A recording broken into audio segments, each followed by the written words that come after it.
And he becomes like a spectacle. And you know the bullies like Nelson and the guy with the beanie hat. And like, they're looking at Homer through the window and he's so fat. They're like, oh my God, look at him. And then one of the bullies is like, I heard that guy's ass has its own congressman. That's a really good line. It's really good. And it's telling that sort of, hey, I heard that guy's ass has his own congressman. Specific political. So specific. No,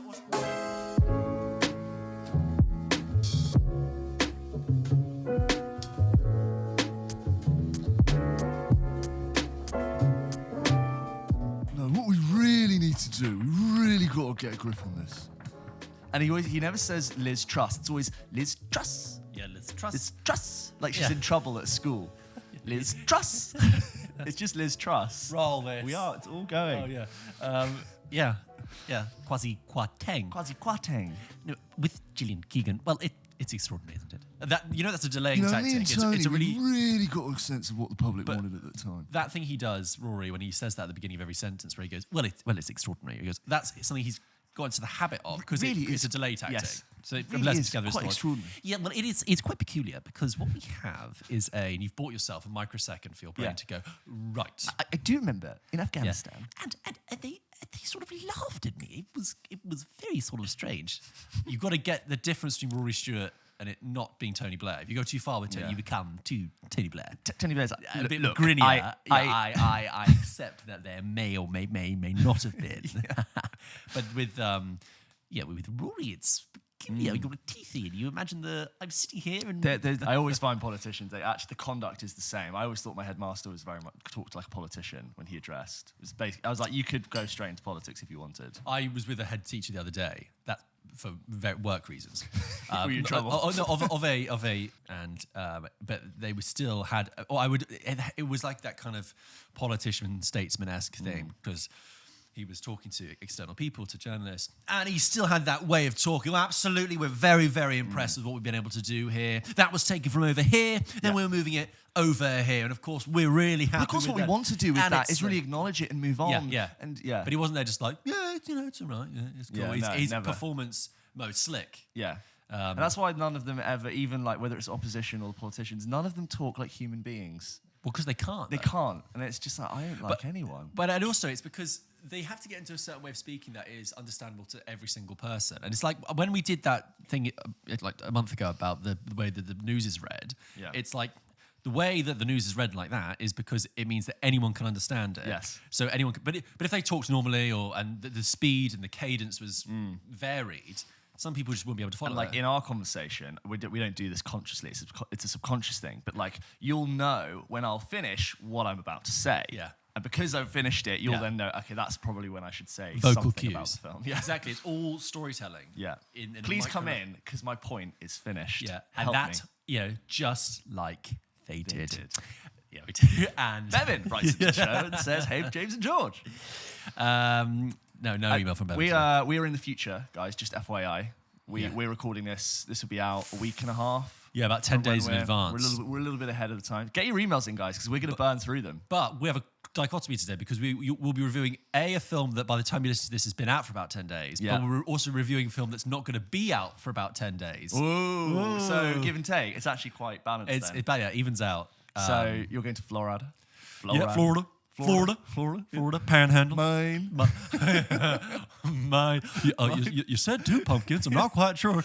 Nobody told me. Yeah, Queens. Queens. So this is Fred Armisen. Anyone should go and see the clip of Fred Armisen going through every single American state and doing the different accents for each one.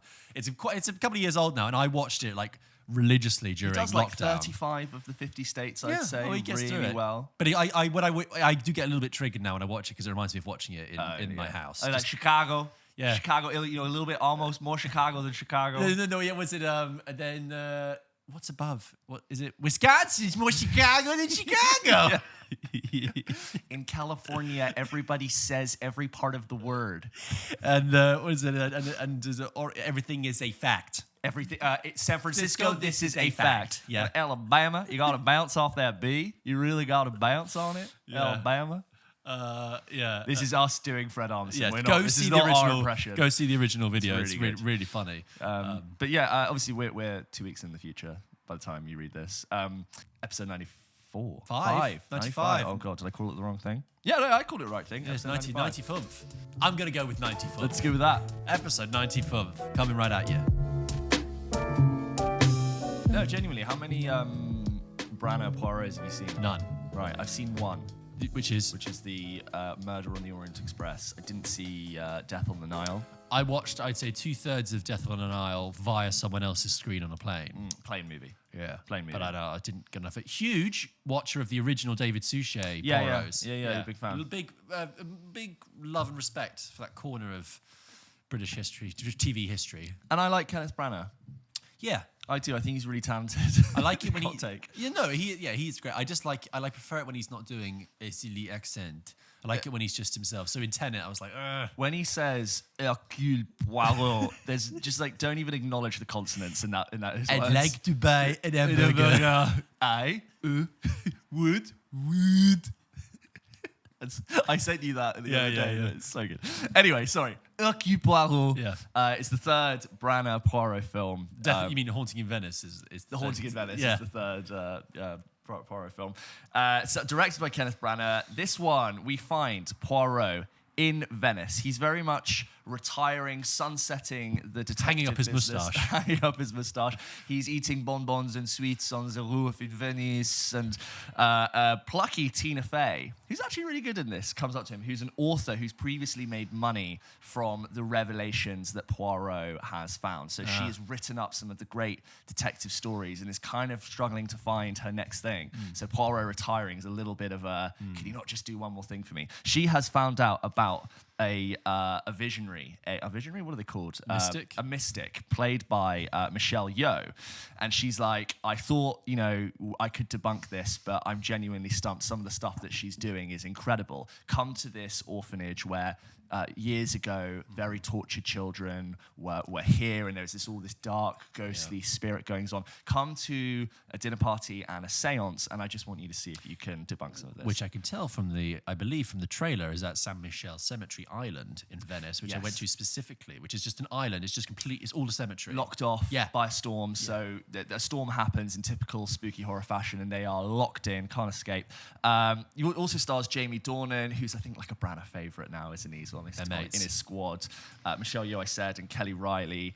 And it starts off with, Poirot very quickly dismissing the seance that happens. And there's a lot of really interesting camera work, which I liked in the beginning. Oh, that thing's just gone black. Never mind. There's a lot of really interesting camera work that happens in the beginning where everything is Dutch and wonky and slightly off. And you know how the architecture in Venice, like the ceilings and the walls don't quite align perfectly and it's a little bit off? Yeah, because it's sinking, yeah. Everything's sinking and like one half of the building is lower than the other. And I think the camera work really reflects that. And there's lots of very wide cameras. And even, that perspective shot where they stick a camera on the actor and they walk by and the world and like their head is locked to the camera but everything else goes around them, like very playful with those kinds of things. Just turn the TV off, which I enjoyed. And I think it was decently spooky, a lot more spooky than I thought The Nun 2 was last week. And really? That's an actual spooky film, whereas this is like a little bit of a spooky film with a that's interesting. mystery to it. Here's what I liked about it. I think what I like is that this film doesn't start as a murder mystery, but it becomes one. I like this idea of like a happenstance where it's not like he's turning up and there's been a murder. It's like I'm actually just doing something relaxing and this has developed into something else. So it starts as debunking a seance and it ends up moving into something a lot deeper.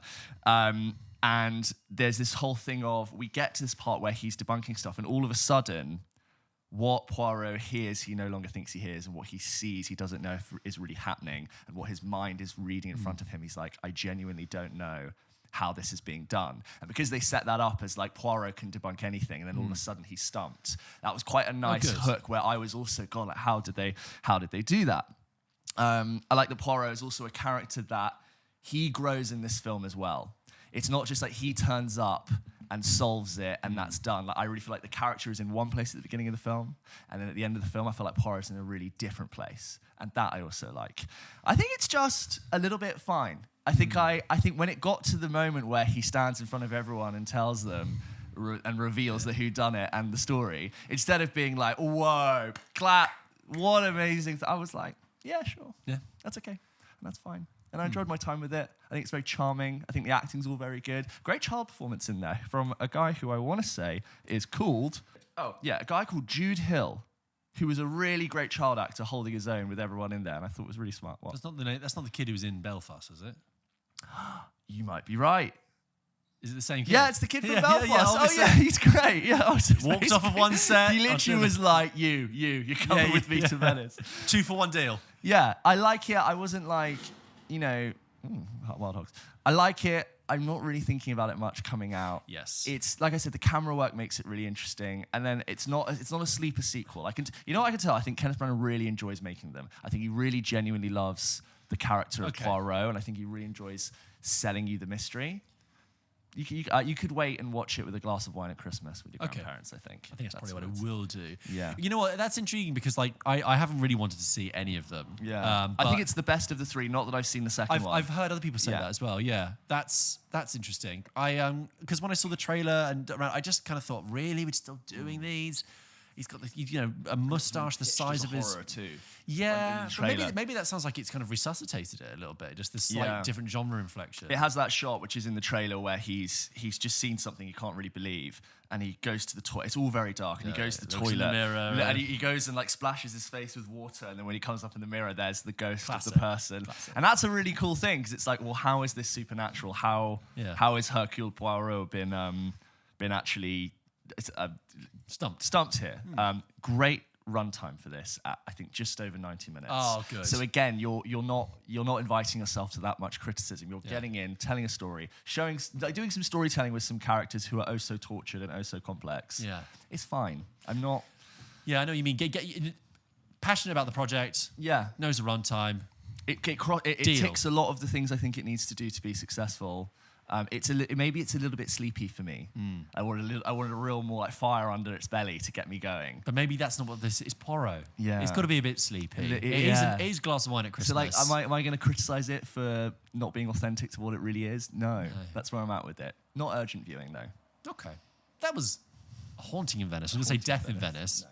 It's Death on the Nile. Yeah, that's right. Yeah, and if you have seen it and you would like to let us know your thoughts, email in. You got a murder on the Orient. You got Death on the Nile. A Haunting in Venice. What's next? A slip up. An overdose on the fall down the stairs. Anyway, yes, if you've seen it, let us know. hello@pulpkitchenpodcast.com. You know the drill. Cheers. Okay, let's do Blackberry. Blackberry is a new film about the titular phone. Not the fruit. Not the fruit. And, going in to see Blackberry, if anyone has seen any posters, trailers, any material around it, I think you'd be forgiven for thinking, very cynically, social network ripoff. Yeah. Not even ripoff, sorry, social network knockoff. Cheaper, 13 years too late. The Rise and the Fall. You've got Jay Baruchel in a very big wig. You've got Glenn Howerton with a bald cap on. And, the social network kind of reinvented or gave fresh rise to that new subgenre, which is like the story behind the company that you've heard of. So we then got the founder, and we've had things like We Crashed, Super Pumped, the Uber one, Air, Tetris, all these kind of things spreading out, which is like the product. The product the story you didn't. Like stories about products, not just stories about, it's like it's not just a biography anymore, but a story of a product.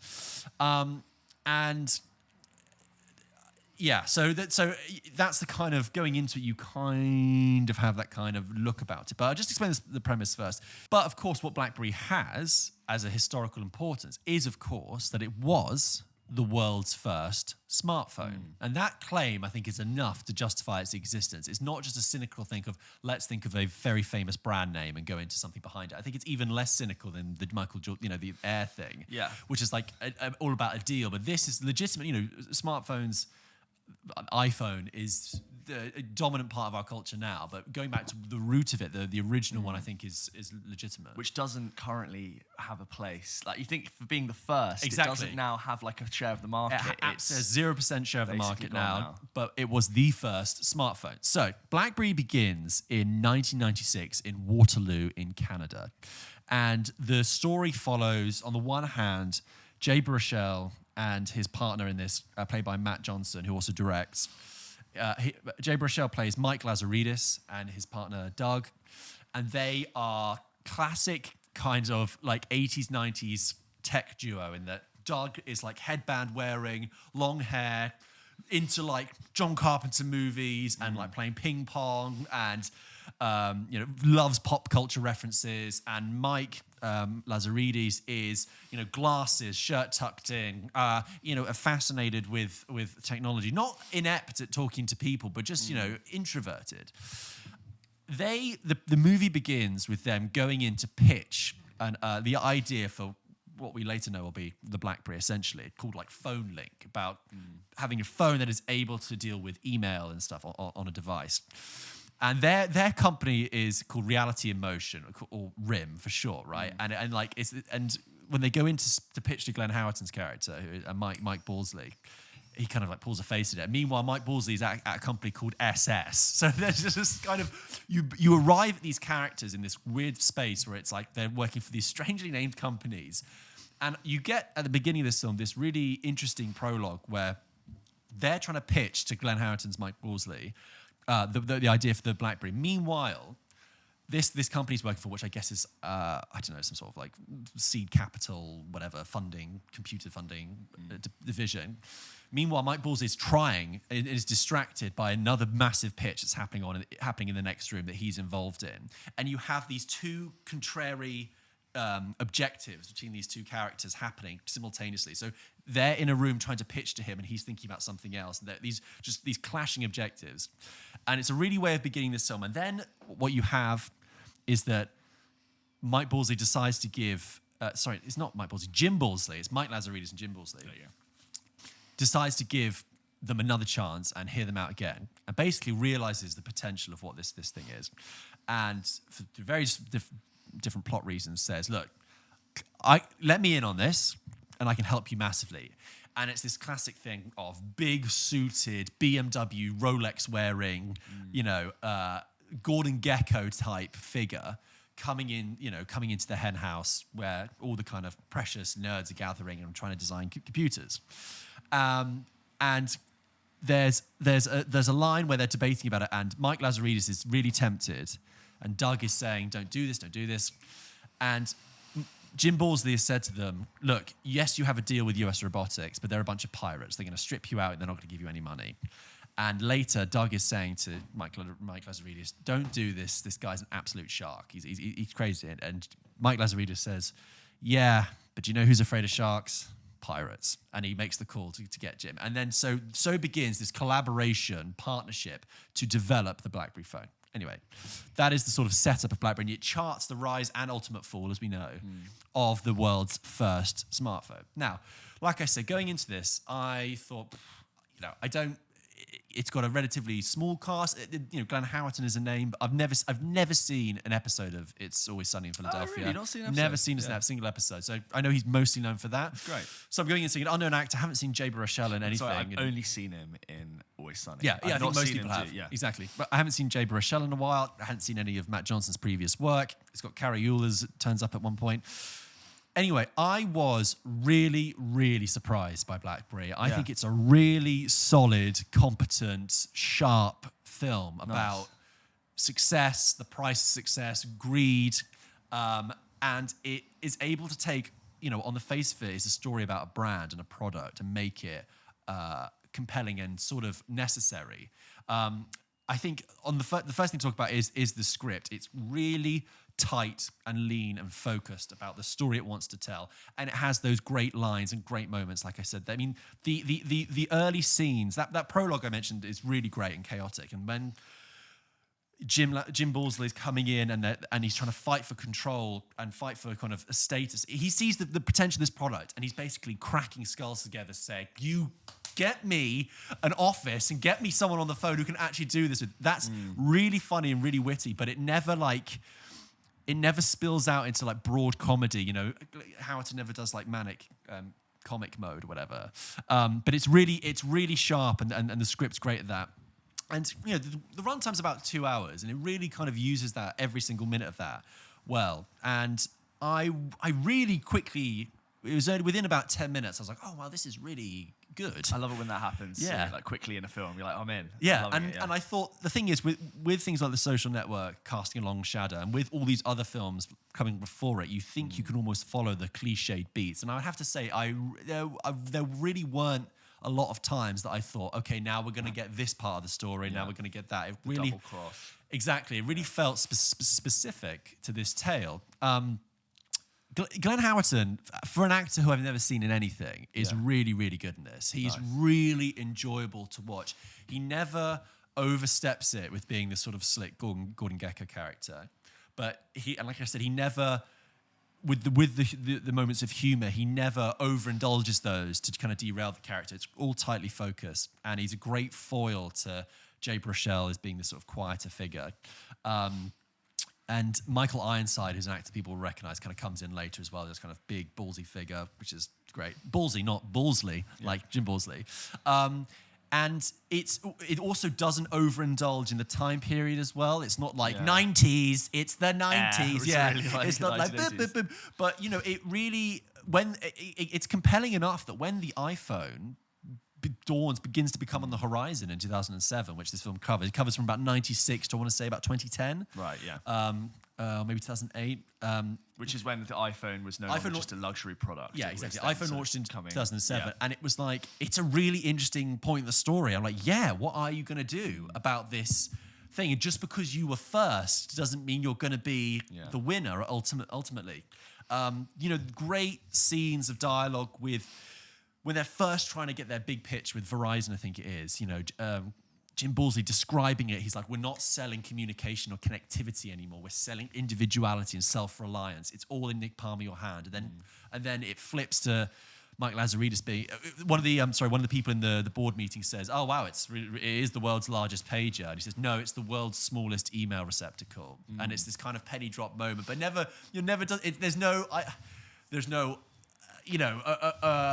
over cliched bits of like, wait, Blackberry, what did you say? there's nothing like that. Say that again. Yeah. I think it was a really QWERTY keyboard? What other device? It's not possible. There's a great bit where watching. So that's the early bit when they're clashing is great, and then the middle section where it's about the sort of real ascension and peak of Blackberry is great. And Glenn Howerton sort of flying all across the country, trying to get the best talent from tech to deal with something that's happening with Palm Pilot. And he goes into the sales force at Blackberry and he says, "You are no longer salespeople. You are now male models. And I want you to go to every tennis club and country club across the world and be the loudest arsehole in there and use your Blackberry so everyone says, who is that guy and what is he holding in his hand?" Yeah. It's really funny. So I think that there's one or two moments that are a little Social Networky. There's one bit where Jay Baruchel has to make a decision and it's like, and I was like, beep, boop, beep. I was like, hello, is that Trent Reznor and Atticus Ross? But they're drawing an equation on a conventionally see-through glass window so that the camera can shoot through. There is a bit of that, but what I like is that there's deeper stuff to it in that about Mike Lazaridis in particular, his attitude about how products are made and about its quality versus the corporate capitalist necessity of greed to undercut your product totally. And what happens when you put a product at mass scale, which doesn't sound incredibly exciting when you say it, but cinematically I think it works. It's tight, it's focused, it's sharp, it's witty. I was really satisfied with it when I came out at the end, and I think everyone did as well. So and good performances too. I think it's a really bankable, solid film. When I saw that they were making a Blackberry film about the Blackberry phone, I thought that is a really good time to tell that story. And I don't mean time of the year, I mean like time in history is that we all know what the BlackBerry was, and we've maybe slightly forgotten it, but we're also at this point with specifically smartphone technology where it's that the tech with the smartphone is kind of slightly stagnated. Yeah. It's reached its final form as this candy bar shaped thing. Yeah. It's not. Yes, we've got the foldables, but I'm like, we kind of are very settled in what that is and what's next, maybe coming or it might evolve. And so now is a good point to be like, yes, but remember back to what this was and where it was going until that new thing came and changed everything. Yeah, it's a good slot for it to come in, I think. These living memory as well for a lot of people. Yeah, Recent totally. living Well, also memory. people who would have been teenagers or in their early 20s then, and still at consumer, disposable income age. It is that thing. What these stories do best is when they capture the future being written before their eyes. That it wasn't always this defined. They're able to break down our understanding of this monolithic thing, which is a BlackBerry, and make realize that it was actually a massive collection of different ideas and different directions that pulled it into being crafted and shaped into this one thing that it ultimately became. It reminded me a lot of it as well. Sorry to sound like a broken record, but it reminded me of *Halt and Catch Fire*, that TV show I mentioned before, the kind of up and down TV show, but that I don't think anyone watched. But in the same way, it's about people trying to shape the future before it's here, a future that we now take for granted, but that wasn't available then. And there's, Jay Baruchel writing out the names of what the phone could be. And he's like, me phone, phone fax, email phone, mail phone. And it's like, oh, you're just so nearly there. You're so nearly for what it became. Because obviously iPhone is just, I know I could mean intelligence, but also I could mean individuality as well. Also, when the I moniker came from like the iPod and iMac, and that was a real turn of the millennium thing, that like if something was technological and intelligent, it was I. Yeah. And I actually think it's kind of silly now to call something, it's the I thing. It's very, it's 2007, I would say 2000, it comes from the iPod, like well, iMac. I think it's pre-millennium. Oh, really? Like, it's it's intelligent, it's new. But yeah. But also I think that, because I never had a BlackBerry. Did you have a BlackBerry? I did. So wow. I remember my dad having one, and it was like, he was a huge advocate for it, because like mobile emails and like business, and he always really championed it. Like, I can't believe QWERTY keyboard. And I'll never forget when it was obviously considered like a business expense, an email machine. And then I remember like some kids at my school, when it started to really get popular, and it wasn't just for businessmen who needed emails. That's when it sort of... BBM. BBM was a big one, but I remember specifically other people who weren't businessmen getting it, or businesswomen getting it. I remember seeing a kid at my school with a BlackBerry, and I was like, why the hell do you have a BlackBerry? Like, you are like 12 years old, right? And like, why the hell have you got a BlackBerry? But then all of a sudden, BlackBerry Messenger became its whole other thing. And I remember going to my dad and being like, can I get a BlackBerry? And he literally like spat. I was like, why would I get you a BlackBerry? But like within 2 years, I had a BlackBerry. Because again, this is like a sort of, middle class London thing. Like, loads of us had BlackBerries, and it was like, I didn't have any emails coming in, but it was the beginning of the evolution. As well. Beginning of the evolution of texting and instant messaging. And can I say one more thing that happens in the film? It's not a spoiler, but about BBM. Yeah. It's like Jay Baruchel says to, Mike Lazaridis says to Jim Balls, he's like, do you understand what we've done? It's encrypted. It's like messaging is like, we already pay, and Jim Balls is like, we already pay Verizon. Yeah, it costs the server. We didn't get anything from text messages. He's like, no, it's encrypted. We can send it between us. And he's like, are you talking about unlimited texting between BlackBerries? And he's like, he goes, huh. Fuck yes. But like, if you remember back in those days, if you were lucky, you had a number of minutes in a contract, or you had to pay per text. I know. And if you were a kid, like all of a sudden you were texting all of your mates, and like you would hit a cap, and then you couldn't text people go in anymore. and take all the vowels out of your message. Literally, so that's why like all the text abbreviation became really short. But then like when someone says you can message as many times as you want for free. That then became an incentive for parents to get their kids BBM, because they wouldn't cost them money to send them texts. Anyway. And then, BBM was a whole social experience unto itself. Like, share it. I remember, like, going to, like, meet other schools, and you would share your BBM code, and you'd all be in groups. But that's what isn't that what Gossip Girl was, like, based on? I didn't see. Yeah, I think that was different. In the actual show, it was just text. It was, like, group text. Okay. but not really. I think not really. No. Okay. Anyway, so as you can tell, I was genuinely really happy. I like being surprised by a film. I Yeah. like going in and being like, oh, this is so much better. I mean, it was made for like $5 million. Like Yeah. really, small film. Yeah, that's out on Friday, the 6th of October. Yeah. So a bit of time yet. But yeah, I was really surprised. It's a definite solid watch. Nice. Well, if you guys have seen it and you have thoughts on Blackberry, write BBM us to hello@pulpkitchenpodcast.com and we will read your thoughts out on the show. We're completing our emails soon because we're weeks ahead. Yeah. So now's the time, guys. Get the emails in. hello@pulpkitchenpodcast.com. I'm Ready? looking for a man. Hang on. I'm just trying to get the other ones up. I'm looking for a man, the hugging kiss. What's that from again? It's Mo in Simpsons. Right, like, yes. oh yeah, you you know not- what? Like I've seen so much Simpsons, but I've really never gone to like actively watch it. It's like I would have watched it when I was young, passively, but I never went back. You really so my should. recall of The Simpsons is really poor. seasons like 4 to 10, really. Is it good for me to just have on in the background and enjoy? Yeah, or Because it is a bit of a black. Like I get what you're saying, Yeah. but I don't have the direct. I call have to been it. surprised at how Good it is. funny. 4 to 8. You think? Yes, no, 4 to 10 really 4 to probably 10. do. Some of the episodes I've been surprised at how wild they are, like Yeah. really bold, and some of the jokes in it have really caught me off guard, and I found Yeah. so funny. There's one like me and my mates still quote now, like it's just like, You know what's a shame is that The Simpsons doesn't come up when people talk about the greatest TV shows of all time. I think they do. I don't think it I does. think We they don't do. bring it Remember when up. they talk about comedies? Yeah, but that's because we think about we think about prestigious drama. We don't think about A, comedies, or B, animated comedies. Technically, The Simpsons is the longest running sitcom in history. Yeah. But because it's animated, people always forget. Yeah. I mean, Easy people to always do say that. it's always sunny, but it's like, well, no, technically it's. The Simpsons. Um, I don't think it gets enough respect. the the joke that made me laugh is where Homer puts on loads of weight and to get off work. I think I may have seen that. He realizes that like if he becomes obese, he doesn't have to do any work and he can work from home, and which is funny now, especially because work from home. And he wears like the Mew Mew thing to like cover anyway.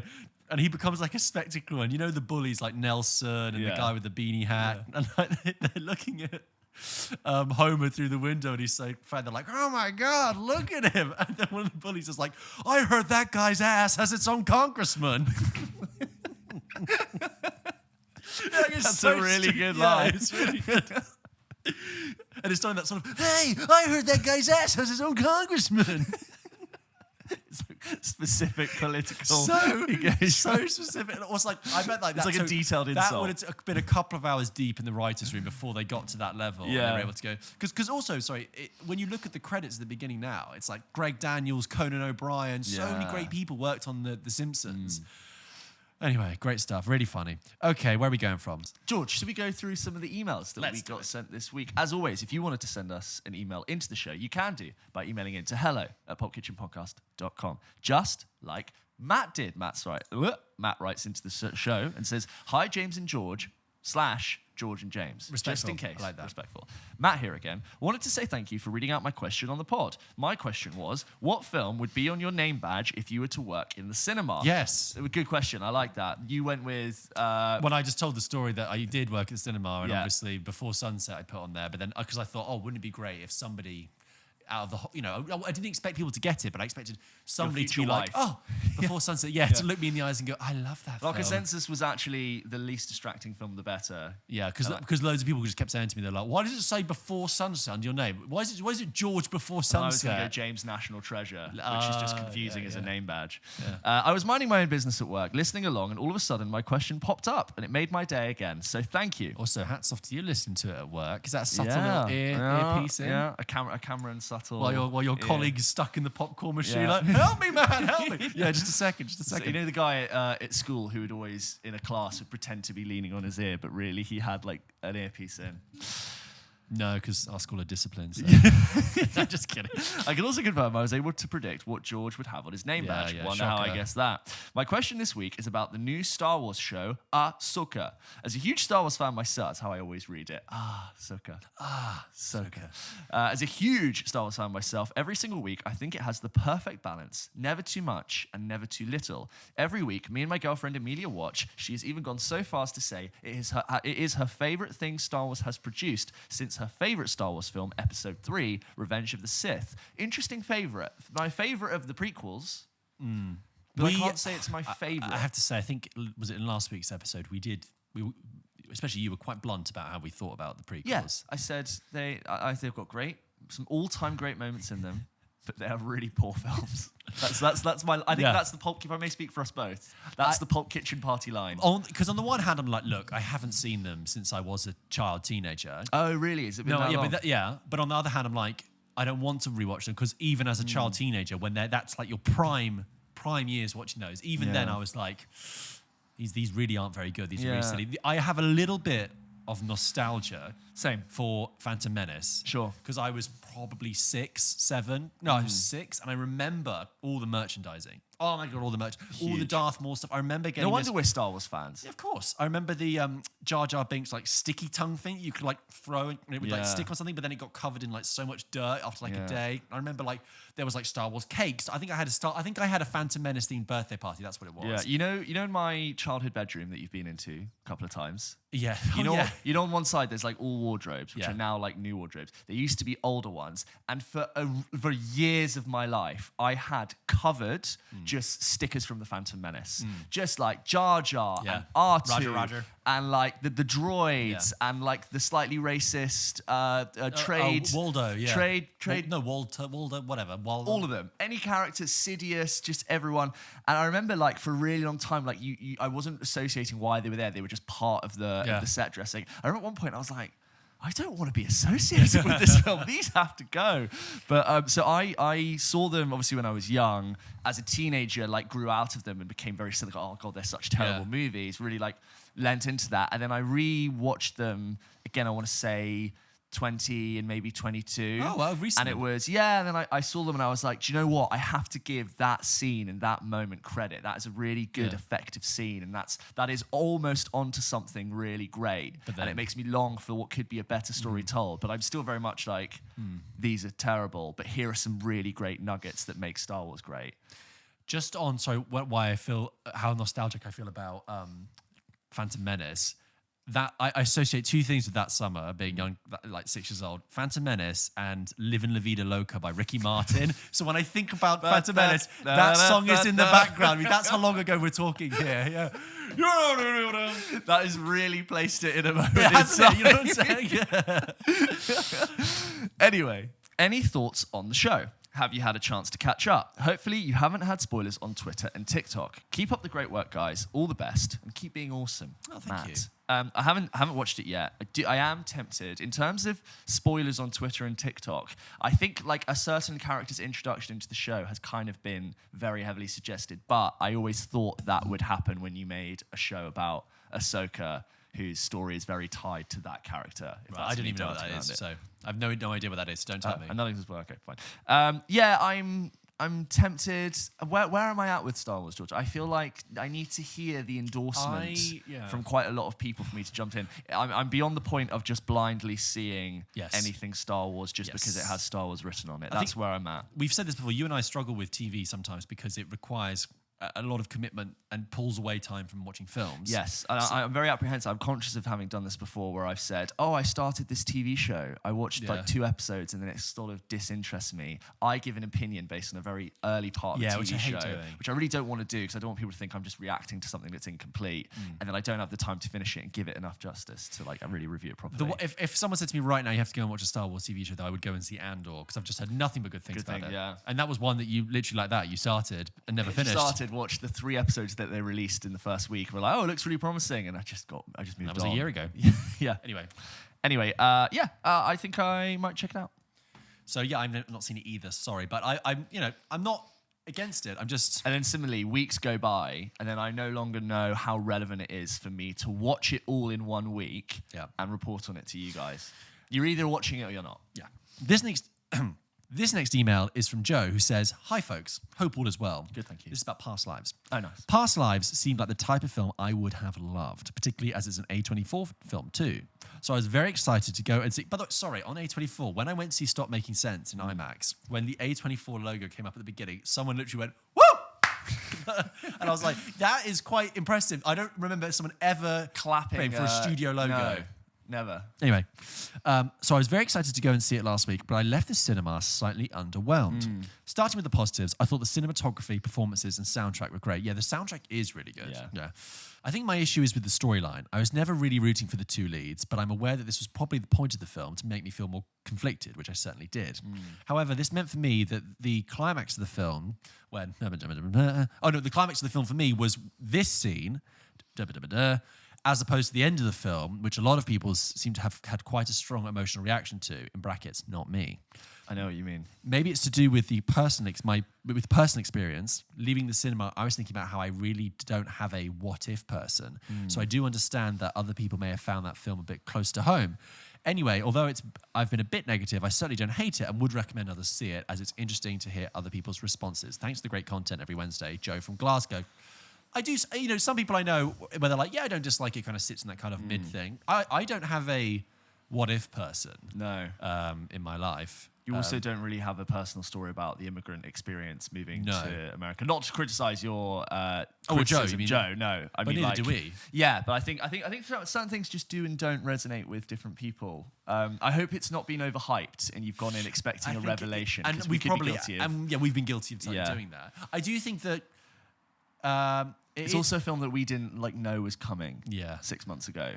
It's also a film it's very understated. So if you go in with this massive amount of hype and you're looking for what has become the big film, it's not going to be there because it's a quiet film. It's in undertone. It's all in undertone. Yeah. So that is fair enough. So it's probably the second wave. It's reaching a second branch of an audience, which is great. But then those people might be like, well, I thought it was good. But I really liked it. It's very valid.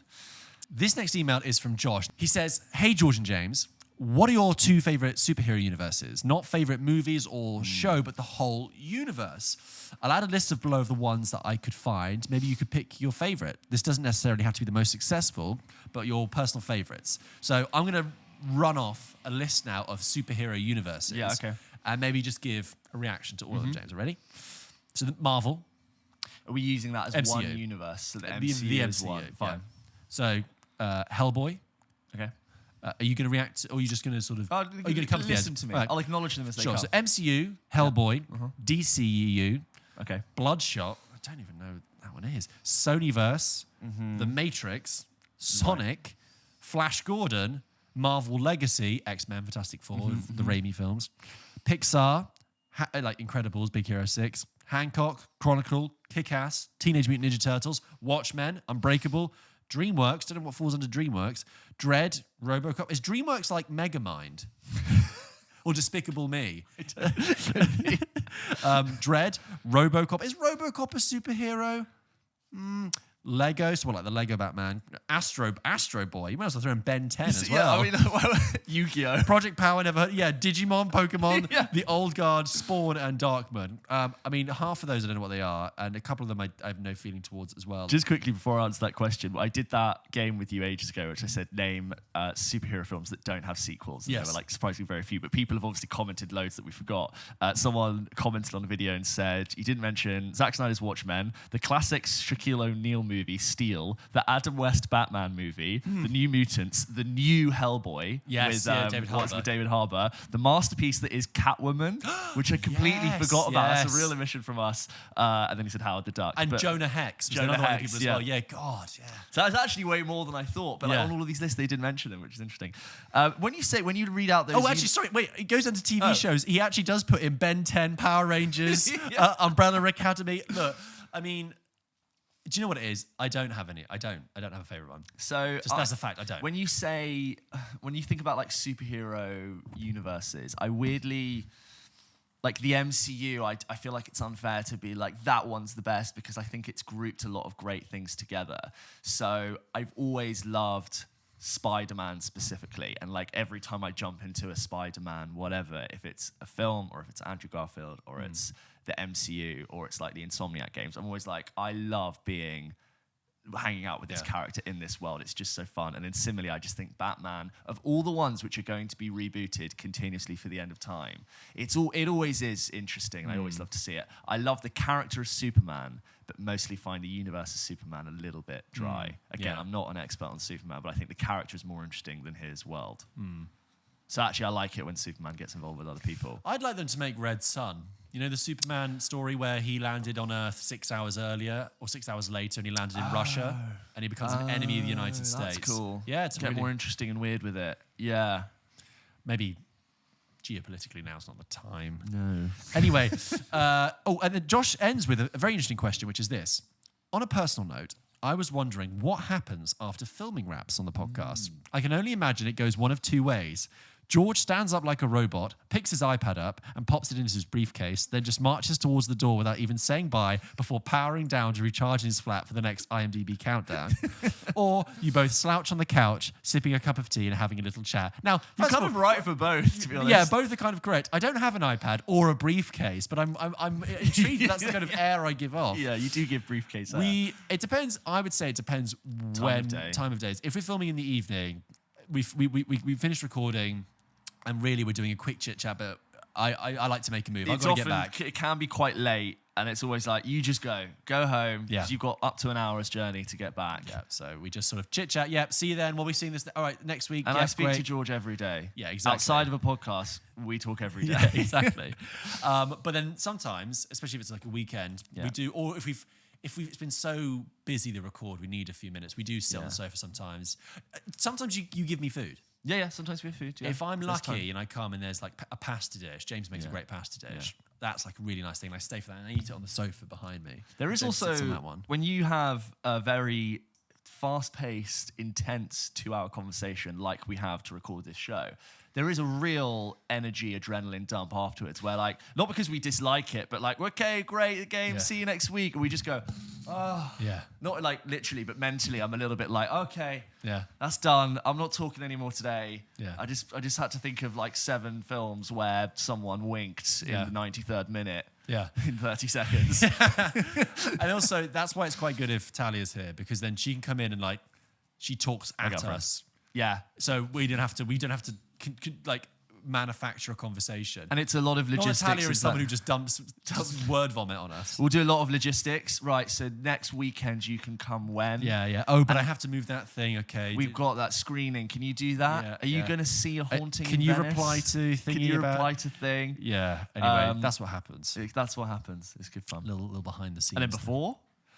Before, Again, depends on the weeknight or the weekend. if it's a weeknight, usually we're ready to go. James knows what time we're coming and we're set Yeah. up and it's in, quick chat. We've already had a day's work. You know, I come in, maybe get a glass of water, then it's maybe 20 minutes before record We have a little time. run time. Okay, we'll do that. Yeah. Then that. Yeah. Then you'll come in with that.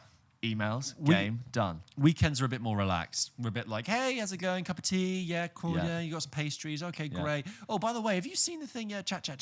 Did you see they got cancelled? Yeah, Yeah, we can't yeah. talk about that on the show. No, we can't. No, yeah. So yeah, that's a little Or there's a insight. palpable excitement when big film comes out and we've both seen it, or there's like it's a really stacked running order for the show. Or often, especially if it's a morning record, we'll come in, we'll be chatting, and then our conversations will end like this. They go, yeah, save it for the Save show. it, yeah. Okay. Oh, but what about save it for Save the it. show? So you We're just guys are quietly getting setting up. Oh, and to set up, yeah. we both have to sit in each other's shot because obviously this isn't a permanent. This is my flat. It's not a permanent studio setup. So like, George, can you just tell me that story, but sat there? Yeah. And then he's always doing this, like as if he's going to sit like that. I'm like, no, George, sit how you're going to sit. And then George complains about his framing. How he wants complain, to sit. just- it Just needs to- so. Well, it needs to be in a right way for us to edit properly. Apologies about the TV screen today, guys, if you're watching. Which, you know, I saw that on our recent episodes, like 60% of people consuming us are watching the video, which I thought it would be like 25, 30. Hey, listeners, What's up?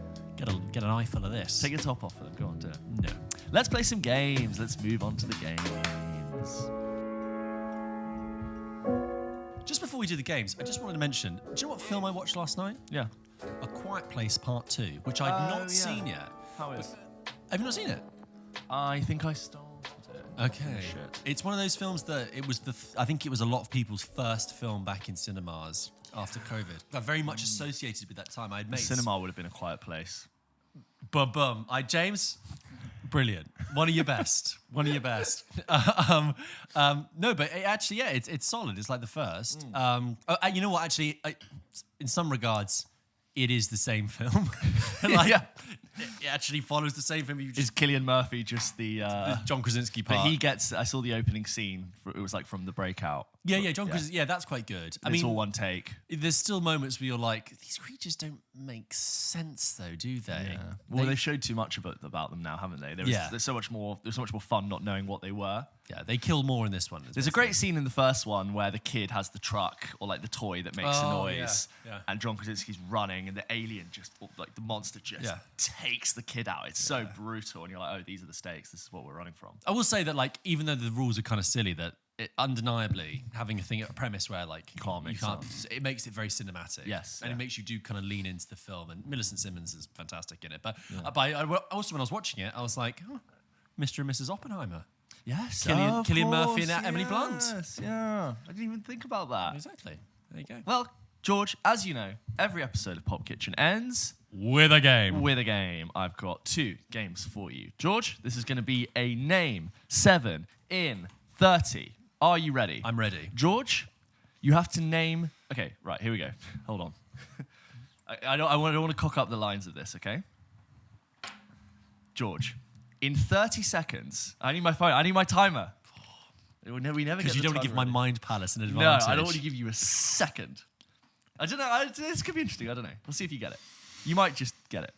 George, in 30 seconds, name 7 films with the words mother, father, brother, or sister in the title. Okay. You have 30 seconds. Go. Oh, brother, where art thou? The father, mother, father of the bride. Yep. 20 seconds. In the name of the father. Yep. Brother, sister, my sister's keeper. Yep. And brother, daddy daycare. Would you accept that? No, No, no, father, no. father. 5 seconds. Father, mother, Russia, motherland. I don't know. Time. Oh God. It's quite good, isn't it? Oh, that was tough. I wanted to know what is the name for that group of words. Siblings? Is it No. familial names? Familials, but I thought it'd be good to say. I couldn't get a sister. Just my sister's Sister keeper. Act. Oh shit! Sister Act 2, Back in the Habit. Or Sister, the Nickelodeon TV show. Yeah, that's quite good. And brother, what do you get? Oh brother, where art thou? Is there any other brothers? Brother Bear. Oh yeah, sure. Godfather, kind of not really. Doesn't count. No, yeah, I wouldn't You have said Father of the Bride. Yeah, Father of the Mother. Bride. And the father. The father. Hang on, so did I say Father of the Bride Part 2? Because I assumed you No, were... but I think sequels. Yeah, it's no, not allowed. So really, yeah. father, mother, father of the bride, sister's keeper, oh brother, where art thou? 5, and I got one other one. Yeah. Jeez. It's quite a weird one, isn't it? I like that though. The niche of the You were better. confident coming in, and then you just about came short. Okay, that was Such is life. fun. Ready for the next game. George, in 30 seconds, name me 7 Spider-Man villains. Your time starts now. Dr. Octopus, the Green Goblin, Yeah. Rhino, Yeah. Electro, Yeah. Sandman, Yeah. Lizard, Yeah. and what's another one from No Way Home? Venom. Yeah. Yeah. Nice. Very well done. I just really, as soon as I realised No Way Home has all Has of them like there, 5. so I was Yeah. like, I'll just go through all of Sort them. of like a mini Sinister 6 going on there. Yeah, good stuff. Mysterio. Mysterio, Craven. You said Electro, Shocker. Wait, Craven, is that the one with Alan Taylor-Johnson? Is that part Craven of the the Sony? Hunter, yeah. Sonyverse. Yeah, Okay. Craven's like a separate thing. Vulture you can have. What is this world? Something to do with Spider-Man, I think. Do you remember? Have you seen the stuff about when they get Vulture to turn up at the end of Morbius? And it's the most studio-sanctioned, quickly written by a marketing executive piece of dialogue ever. Who did we contract for a post-credit scene for one day of filming? And it was Michael Keaton, no, voiceover, because he appears, he doesn't even show his face. So he goes in and literally the line is like, something about this world, something to do with Spider-Man, I think. Anyway, I was thinking that you and I should team up. I have not been impressed by a specifically Marvel post-credit scene in a really long time. Do you know what I mean? I've never seen one in such a long time and go, what? That character? They feel like loads of, I assume most of them are going to be broken promises.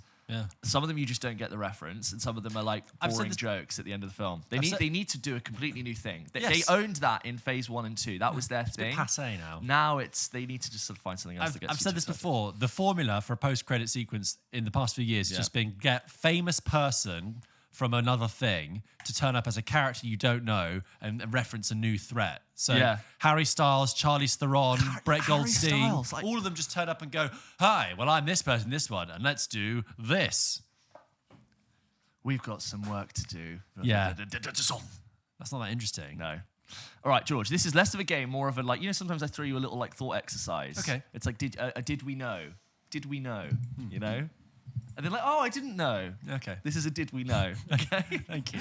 Based on, and apologies for using this as a metric because it's very hard to actually, films aren't codified in like a numerical way, but Rotten Tomatoes is actually quite a useful tool for gauging like the internet's approval of a certain category of film. So, and again, we've talked ad nauseam about why it's a sort of improper way to rank films. But based on Rotten Tomatoes scores, I'm going to ask for the top 10, maybe 15 if we're enjoying it. No time pressure here. So, George, can you tell me, according to their Rotten Tomato scores, what are some of the best sequels, or what are the most highly rated sequels? Oh, yeah, I could do this. Can you guess which films they are? In the top 10? Let's start with the top 10. So, Godfather Part 2. Godfather Part 2 is at number 7. Before Sunset. Before Sunset is in there, and it is at, hold on, number 6. Oh, no. Before Midnight is at number 6. Okay. Yeah. So Before Midnight's the highest of the two? Yes. Okay. According to Rotten Tomatoes. Toy Story 2. Yes, at number 2. Toy Story 3. Toy Story 3 is at number 5. Paddington 2. Paddington 2 is number 1. Yeah. Number 4, I think, is actually quite interesting. Toy Story 4? No. Okay. Good, because we didn't need it. Oh, no, Toy Story 4 is 9. Toy Story 4 is 9. Why it's got 97%? Because, no one really has anything bad to say about it, apart from, meh. Yeah. Sequels. Okay, good sequels. Let me think back to... The rest of the ones in there you probably won't get off the top of your head. That's because I think they're a little bit surprising. Empire Strikes Back? No. Are they any superhero properties in there?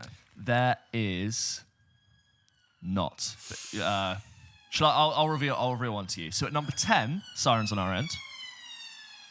At number 10, you've got Mission Impossible Fallout from 2018, which I think is interesting. Oh, wow. So that's got a 97% on Rotten Tomatoes. Wow, that is incredibly Which is high. quite interesting. I mean, it's a good film, but... It's good, but as like one of the greatest sequels of all time, not so sure. At number 8, you've got The Bride of Frankenstein from 1935. That's you know what that is? That's a small group of people who have all given it 100%. Yeah. Instead of a massive group of people, so by average, it's kind of... Which is, I think it's kind of like fair but interesting, but like it feels kind of weird when there's like 3 Toy Story films in there. At number 4, you've got Goldfinger from 1964, which I kind of understand because it's like sequel. That's the thing, is it a sequel? It's part of a series. It's a bit tricky, isn't it? Is Evil Dead 2 in there? Evil Dead 2 is not in there. Okay. What's at number 3 is Three Colors Red from 1994. Again, though, is that a sequel? It's an independent. It's an anthology. So. And number 1, Paddington 2. And then in the top 15, I'm just going to read these out to you. At number 11, we've got Mad Max Fury Road. Again, not a sequel. Not really. Number 12, Aliens from 1986. Of course, yeah. At number 13, we've got The Good, the Bad, and the Ugly. Terminator 2. Terminator 2 is not in the top 20. See, also The Good, the Bad, and the Ugly. I don't think that's technically a sequel either. I know. Because Lee Van Cleef plays a different character in the previous film. Evil Dead 2 at 14, and then Harry Potter and Deathly Hallows Part 2 at number 15. Oh, so Evil Dead 2 is 14. Okay, 14, fair enough, yeah. But there you go. I just thought an interesting little thing. But like these lists, pinch of salt. No, but it's good to get an idea of what broadly What consensus, people are saying. accurate or otherwise to us. Yeah. Yeah. Any films you want to like see where they are? Creed 3 at 18. So Creed 1 at 18. Again, Lord of the Rings in there. do you call that sequel? Not really. Before Sunset at 20. Yeah, it should be higher. Avengers Endgame 22. Again, when you get into the Avengers, like, is that a sequel though? It's an episode of a... Dark Knight at 25. I thought that would be higher. Empire Strikes Back at Dark Knight, 27. of course. Yeah. Logan at 30. That's not a sequel. I'm sorry. It has to be kind of... T2 is 35. Trainspotting. No, sorry, Terminator 2. T2 Trace Holdings were way down. Yeah, no. In terms of it to be a sequel, like a proper sequel, I think it's got to be almost directly. It's got to be the son, or it's like a family tree. It's got to be a direct family link. Yeah, it yeah. can't. The spawn of. Endgame is a cousin. The next of to kin. the other thing and stuff. You know? It needs a next of kin or next something. of kin, Yeah. direct bloodline. I think when people talk about the best sequels, they do think Toy Story, Aliens, Toy Story 2, Aliens, Evil Dead 2, Full Sunset, and you got Godfather 2, obviously. Guys, what are some of your favourite sequels? Yeah. Send your thoughts in to hello. I think it's definitely a question we've had. Guys, thank you so much for spending your time with us this week. We really appreciate it. Don't forget, we post new episodes of this podcast every single Wednesday. And thank you again for listening to the show. Continue to support us, please, on Instagram and TikTok, and comment, like, and share, and do all that stuff for us, please. It really helps us. We've got lots of exciting films coming out next week. We're in that interesting time now, autumn, lots of interesting stuff coming out next few weeks. And we will try and get a review of all. Continue to send your emails in. Continue to rate us and give us a thumbs up. We really appreciate it. We will be a little bit late on the films coming out in the next couple of weeks, but when we are back, exciting times, we will be covering them. So stay tuned for more fun from Pulp Kitchen. See you next week. See you next week.